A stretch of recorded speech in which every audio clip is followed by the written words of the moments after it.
Number 3, pagtutol sa legalismo at kawanisan ng kasalanan.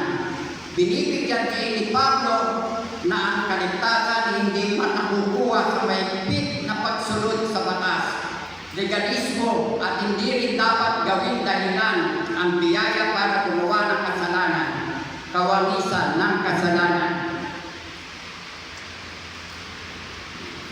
Pangapat, panata sa mabuting gawa. Ang pananampalataya ay dapat humantong sa mabubuting gawa na may positibong epekto sa lipunan. Ang pamumuhay ay mananampalataya nakaka-apekto sa kredibilidad ng kanilang pananampalataya. Kaya mahalagang maging halimbawa tayo ng ating kapwa. Nasa title na po tayo.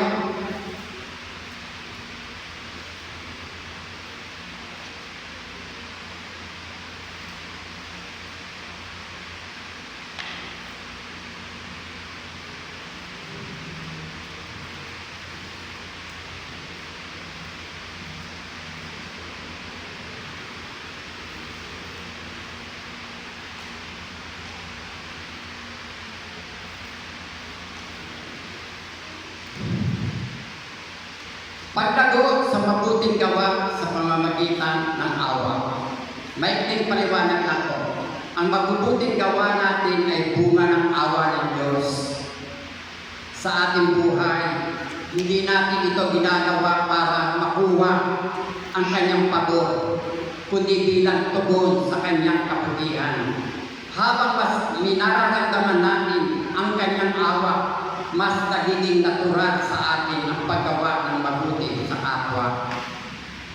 Dahil ang mga mananampalataya ay naligtas lamang sa pamamagitan ng awa ng Diyos, hindi sa mga gawa natin.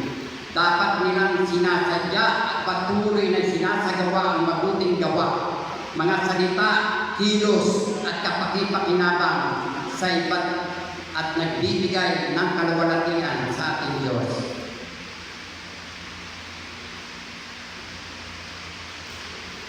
Habag sa kapwa. Maraming taong nahahabag sa kapwa, nahahabag lang, pero wala namang nagagawa, walang aksyon, nakakaaway, pero wala tayong maitulong. Ang personal na karanasan ng awa ay nagtuturo sa atin ng maging maawain sa iba. Tayo ay nagiging matyaga, mapagpatawad at handang tumulong sa mga nangangailangan, gaya ng pagpapakita ng Diyos ng kanyang pagtitiis at kabutihan sa atin. Tuloy-tuloy ang mabubuting gawa. Kaya gumagawa tayo sa ating sarili, pero wala tayong binibilang o ang kasalan na magagawa natin. Tuloy-tuloy lang. Tuloy-tuloy ang mabuting gawa, bagamat hindi tayo naliligtas ng gawa. Ang mabubuting gawa ay natural na lumalabas mula sa pusong puno ng awa. Ang pamumuhay na ito ay naglalayong gumawa ng kabutihan ng tuloy-tuloy, hindi para gantimpala, kundi bilang salamin ng pagmamahal ng Diyos sa atin. Paano humuhubog ang awa ng Diyos sa ating buhay? Ang pag-unawa na ang awa ay dapat maging gabay sa ating araw-araw. Paano tayo dapat mamuhay, maging mapagpatawad, mapagmalasakit, at may kababaan loob? Paano tayo maglilingkod sa iba, ipakita ang kabutihan at serbisyo bilang salamin ng awa ng Diyos? Kayo po, oo, ang maikling mensahe na ginawa natin ay sumataklaw sa tatlong ito. Nasa outline na po tayo. Una, mercy remembered the motivation of good works. Sabi sa verse 5, not by works of righteousness which we have done, but according to His mercy He saved us through the washing and generation and rebuking the Holy Spirit. Sabi sa aklat ng Titus chapter 3 verse 5, ito yung paliwanag niya. Ang kaligtasan natin ay hindi dahil mabait tayo, hindi dahil maraming mabubuting gawa, at hindi dahil karapat-dapat tayo. Naligtas na tayo dahil sa awa sa atin ng ating Panginoong Diyos. Ibig sabihin, hindi tayo gumagawa ng mabuti para maligtas. Gumagawa tayo ng mabuti dahil naligtas na tayo. Nung tayo ay makasalanan, hinugasan tayo ng Diyos, binigyan niya tayo ng buong bagong buhay. Generation at patuloy niya tayo binabago sa loob ng renewing of the Holy Spirit. Kaya ang mabubuting gawa ay mananampalataya ay hindi utang na binabayaran sa Diyos, kundi pasasalamat sa awa na tinanggap natin.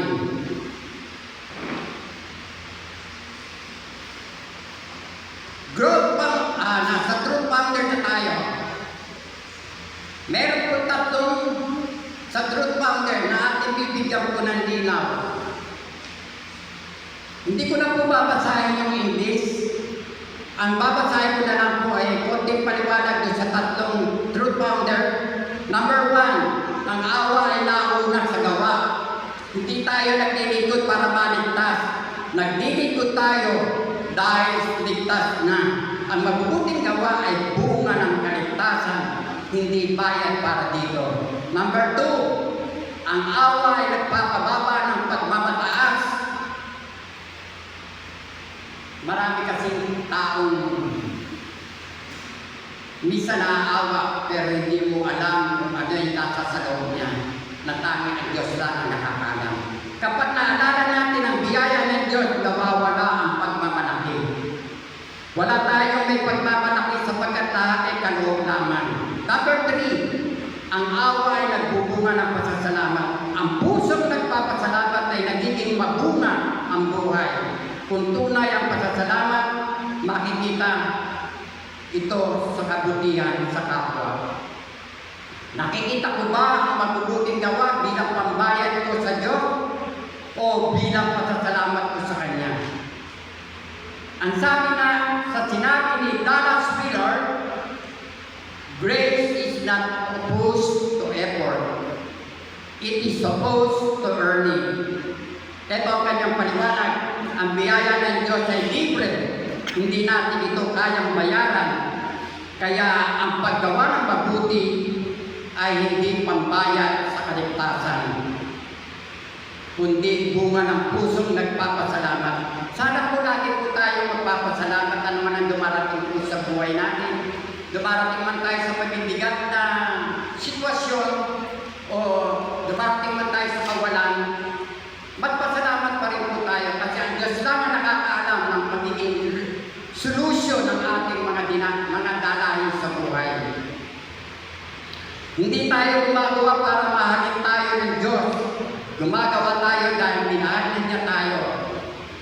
May mensahe, kapag iniisip mo, kasalanan ko gumawa para tanggapin ako ng Diyos, nagiging pabigat ang pananampalataya. Pero kapag naunawaan mong tinanggap na ako ng Diyos, nagiging usang pag-ibig at paglilingkod.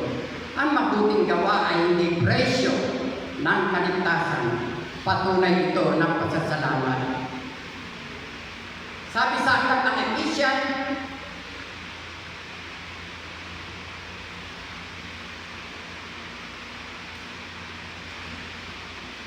sapagkat sa biyaya kayo ay naligtas sa pamamagitan ng pananampalataya, at ito'y hindi mula sa inyong sarili. Ito'y kaloob ng Diyos, hindi dahil sa mga gawa, upang walang sino man ang magmakuri at magmagaling.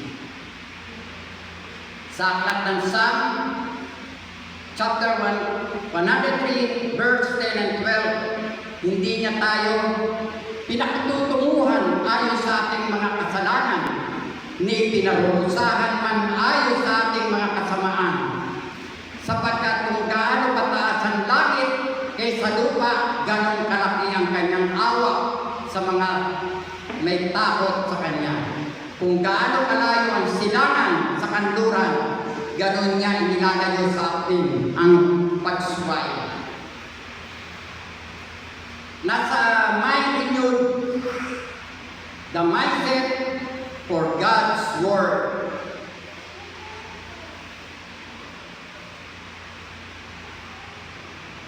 Verse 8, that is faithful, saying these things, I want you to affirm constantly that those who have believed in God should be careful to maintain good works.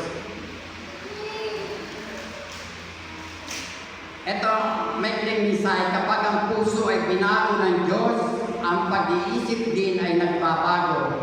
Hindi na tayo gumagawa ng mabuti para maligtas. Gumagawa tayo ng mabuti dahil tayo ay naligtas na. Ang tunay ng pananampalataya ay may bunga. Kaya araw-araw pinipili natin gumawa ng tama, tumulong sa kapwa at mamuhay sa kabanalan sapagkat iyon ang natural na buhay ng taong may bagong isipan kay Kristo. Next, the Christian life does not drift into good works, it decided into them. In highlight that the gospel of mercy must be repeatedly affirmed so that believer life carefully, intentionally, and consistently in good work as the natural result of their faith. Ang buhay Kristiyano ay hindi basta kusang lalabas ang mabubuting gawa na parang patak-patak lang. Ito ay sinadya at pinipili araw-araw. Ibig sabihin, ang tunay na mananampalataya hindi naghihintay ng pakiramdam, kundi nagpapasya na mabuhay sa kabutihan. Kaya kailangan paulit-ulit ipahayag ang Ebanghelyo sa buong lugar na hindi pa inaabot ang salita ng Diyos. Dahil kapag laging naalala natin na naligtas tayo hindi dahil sa gawa, kundi dahil sa awa, nagiging maingat, may layunin at tuloy-tuloy ang paggawa natin ng mabuti. Ang mabubuting gawa ay hindi paraan para maligtas. Ito ang natural na bunga ng pananampalataya. Truth Founder, may tatlo tayong number 1. Hindi ko na po babasahin pero bibigay ko na lang ang paliwanag. Ang mabubuting salita ay nangangailangan ng pagsisikap. Ang maging maingat ay hindi lamang basta pagsasalita. Ito ay sinasadya at pinipiling magsabi ng totoo. Hindi aksidente ang mabuting pananalita. Ito ay bunga ng pusong may takot sa Diyos. Amen? Ang mabubuting salita ay kailangan matutunan habang lumalago tayo sa katotohanan. Number 2 yan, ng salita ng Diyos. Unti-unting nauubog ang ating pananalita. Ako nga po hindi ako sanay sa mga ganitong salita Hindi ako marunong. Sanay ako sa garaparang salita. Pero salamat sa Panginoon Diyos, binago niya ang aking pananalita. Ang mabubuting salita ay sumasalamin sa ating pananiwala. Ang tunay natin pinaniniwala ay nakikita sa paraan ng ating pamumuhay at pagsasalita. Kung totoo tayo ay kay Kristo, ang buhay natin parang pyramid. May matibay na pundasyon ng katotohanan at makikita ito sa ating gawa at salita. Next, pangatlong buwan na po tayo, talata. Is my being shaped more by scripture or by convenience? You cannot live right if you do not think right.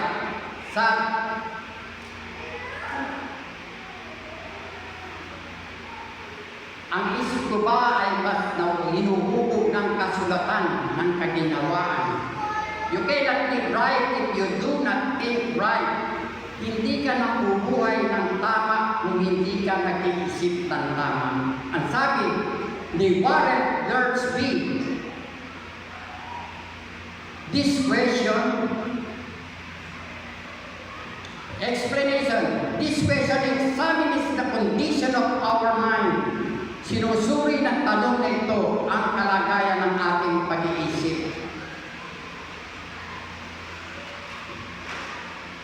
Who is shaping my decision? The Word of God or what is easy? Ano ba ang umuhubog sa ating mga desisyon? Ang salita ng Diyos o kung ano ang madali? Many believers obey only when it is comfortable. Maraming mananampalataya ang sumusunod lamang kapag ito ay komportable. With truth, faith, obey even when it is difficult. Ngunit ang tunay na pananampalataya ay sumusunod kahit ito ay mahirap. Sa atin nga pag tayo pinapersecute, pag tayo pinararatangan, tayo pinagsasabihan, ang lagi na lang natin sinasabi, pagdasal mo na lang. Iyon ang kadalasan na narinig ko, ipagdasal mo na lang. Tama naman, pagdasal natin yung tama kasi hindi pa sila nakakakilala sa Diyos. Bible verse, Romans chapter 12 verse 2. Huwag kayong makiayon sa sanlibutan ito, kundi magbago kayo sa pamamagitan ng pagbabago ng inyong pag-iisip. Second statement, wrong thinking leads to wrong living. Ang maling pag-iisip ay nagdadala sa maling pamumuhay. Kung mali ang ginagawa ng isip mo at yun ang nagdidikta sa iyo, yun ang talagang gagawin mo. Right thinking produces right living. Right thinking, Proverbs chapter 23 verse 7. For as the thing in his heart, so is he. Sapagkat kung anong iniisip mo niya sa kanyang puso, siya nga iyon. Nasa mission level din po tayo.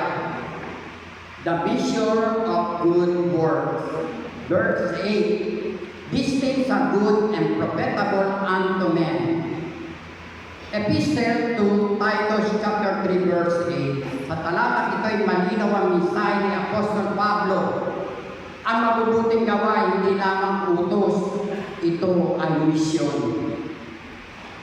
Good works are a clear mission. Ang pananampalataya natin kay Kristo hindi lamang para sa loob ng simbahan. Kung tayo nasa loob ng simbahan, marami nakakakita sa mga ginagawa natin. Natutuwa sila. Kasi bakit?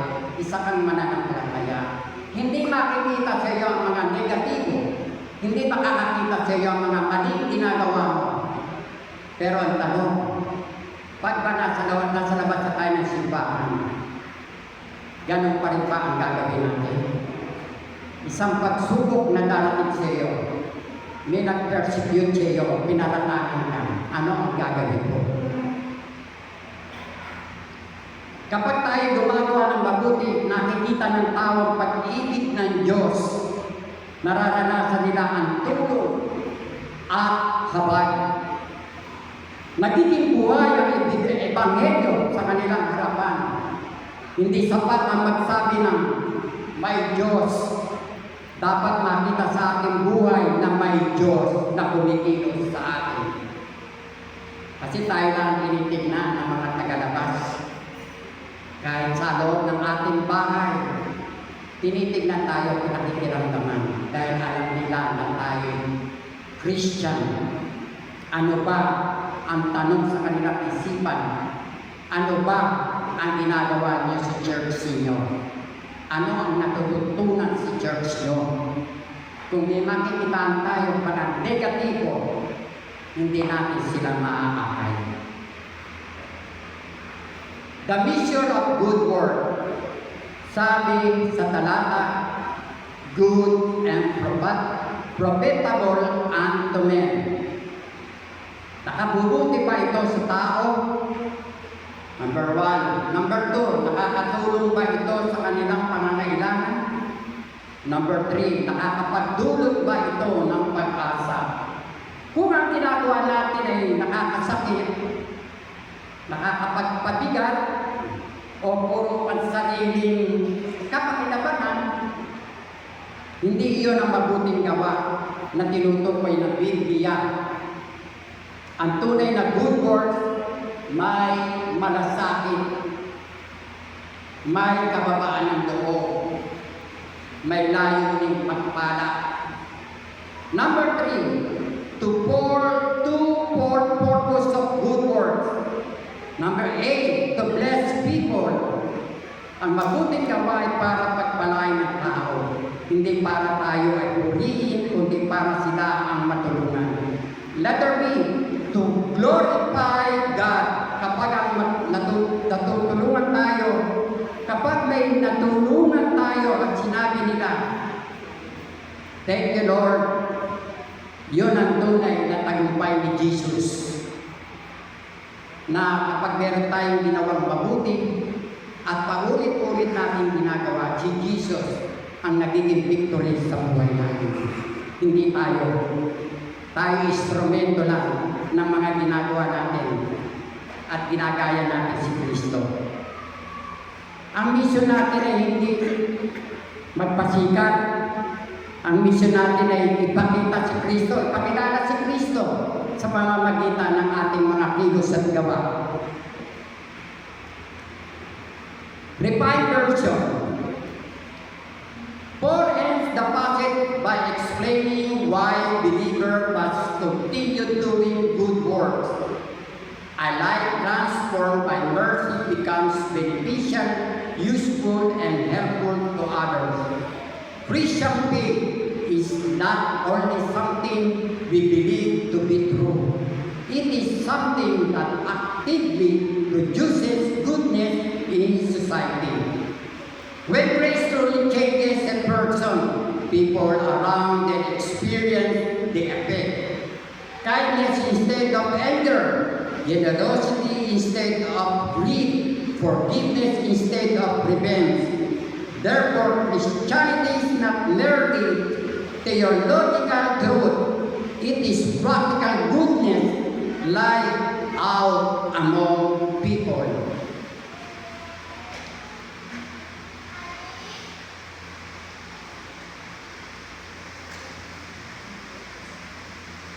Truth to powder. Number one, good works are visible. Pinapakita nila ang pagbabago ng Diyos sa buhay. Ang mabubuting gawa ay hindi lang basta ginagawa para mapansin ng tao. Huwag tayong maging pakitang tao. Ito ay patunay na ang puso ay pinalo ng biyaya ng Diyos. Kapag may Kristo sa loob, pusang lalabas ang kabutihan ng Diyos. Katulad nito, tayo nakikita sa pulpito naghahayag ng mabuting balita. Huwag na huwag mangyayari ang makikita silang mga negatibo o mag-fail sila sa iyo sapagkat hindi kanila paniniwalaan. Hindi tayo gumagawa ng mabuti para maligtas. Gumagawa tayo ng mabuti dahil tayo iniligtas na ng ating Panginoong Jesus. Number 2, good works are beneficial. Nakakatulong sila sa tunay na pangangailangan ng kapwa. Ang awa ay hindi lang salita. Tama, tulad na sinabi ko kanina. Naaawa ka, pero wala kang magawa. Kailangan pag naawa ka, sabayan mo ng gawa. Doon na lulunod ang Diyos. Ang awa ay hindi lang salita, kundi gawa. Pinapatay ng gutom, dinadamayan ang nalulungkot. Katulad ko, lagi akong nalulungkot, wala dumadamay sa akin. Sino kaya ang magpipresenta niya para sumaya ko? Ang pananampalatay buhay at may kamay na tumutulong sa puso na habag. Sana mahabag kayo sa akin.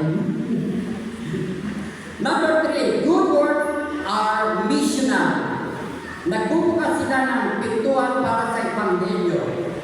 Bago makinig ang tao sa ating panangaral, nakikita muna nila ang ating pamumuhay. Bago tayo magsalita rito, unang-unang tinitingnan ng mga tao, lalo na kapag hindi ka pakilala o kilala ka, pakikiramdaman ka na yan. Kapag nakita nila ang pag-ibig, doon sila nagtatanong. Ang sagot nila, bakit ka ganyan? Anong nakain mo? Anong nangyari sa iyo? Bakit ang laki ng pagbabago mo? Yun ang magandang reflection para sa mga tao. Hindi doon pumapasok kami sa ni Kristo, ang mabuting gawa ay tulay papunta sa mabuting gawa. Are my good works drawing attention to Christ or to myself? Ang kasabihan ni Rosaria Butterfield, the gospel comes with a house key. Ibig sabihin, ang Ebanghelyo hindi lang salita. Kung tayo naghahayag ng Ebanghelyo, siyempre nabubuo yan sa isip at puso natin. At pag meron tayong mga bagay na na-encounter, kailangan may magawa tayo at may gawin tayo. May kasama itong buhay, pagtanggap at pagbubukas ng tahanan sa puso para sa iba.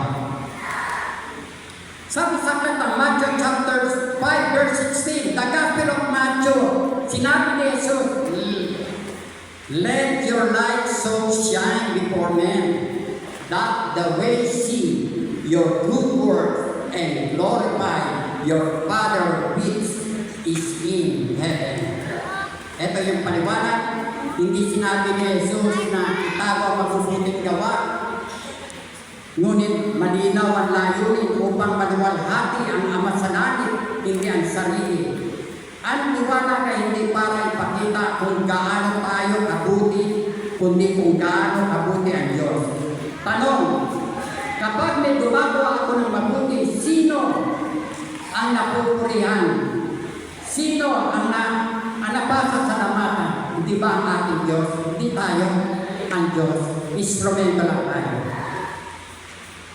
Sabi sa Aklat ng Galatians chapter 6 verse 9 and 10, sa Epistle of Galatians chapter 6 verse 9, sinabi ni Pablo, let us not be weary in well-doing, for in due season we shall reap if we faint not. As we have therefore opportunity, let us do good unto all men, especially unto them who are of the household of faith. Huwag mabago sa paggawa ng mabuti, may gantimpala ang Diyos sa tamang panahon. Gawin ang mabuti sa lahat, lalo na sa kapatid sa pananampalataya. May mabuting gawa ay hindi para sa papupuri ng tao, kundi bilang pagsunod sa pag-ibig kay Kristo. The gospel comes sa house key sa Ebanghelyo. May pagbubukas ng tahanan, hospitality. May pagbubukas ng oras, may pagbubukas ng puso. Hindi ito para makita tayo bilang mabait o banal, kundi para makita si Jesus sa ating buhay. Hindi ang ating sarili ay maglalarawan kung nakikita nga ba sa atin si Kristo. Kung ano ba yung mababalaan sa iyo na dati ang mukha ko'y gusgusin. Dati ang suot ko'y duray-duray, pero ngayon, eto na, naghahayag na ng mabuting balita.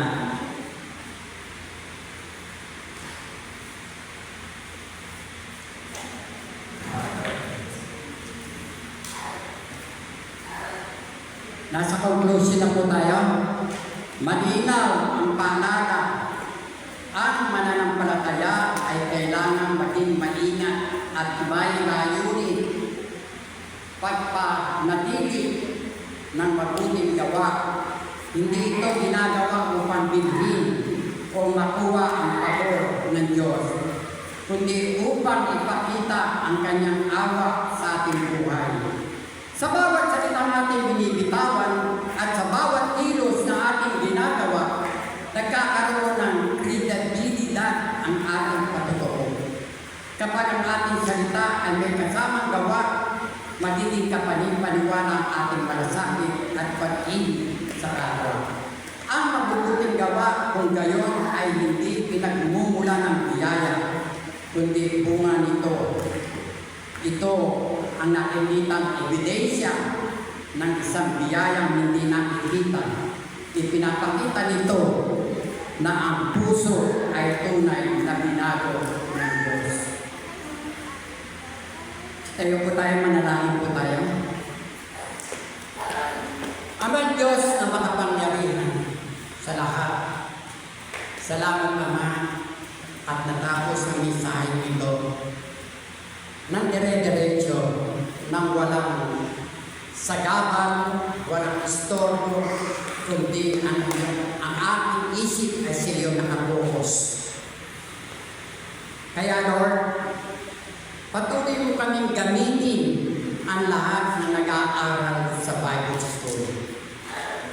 Sana po huwag maging kasangkapan lang ang pag-aaral sa Bible School, kundi magkaroon ka ng layunin para sa bawat isa na magamit kami lahat sa pagpapalaganap ng iyong mabuting balita. Sumabog ang iyong biyaya sa buong mundo, sa buong Pilipinas, Lord. Kung di nyo kami gagamitin, sayang naman ang aming pinagpaguran. Kaya ang aming buhay, Lord, inilalaan namin sa inyo. Tulungan mo kami, Lord, na maipamahagi namin sa mga hindi pa nakaaabot ng iyong salita. Bigyan mo kami ng lakas ng katawan, tapang, lakas ng loob, upang maipabahagi namin ang iyong salita. Salamat Ama sa pagtayo nito, naway maraming nakarelate sa aking binanggit. Bagamat ito'y Lord, ikaw ang nagdikta sa akin, ikaw ang nagbigay sa akin ng mensahe nito.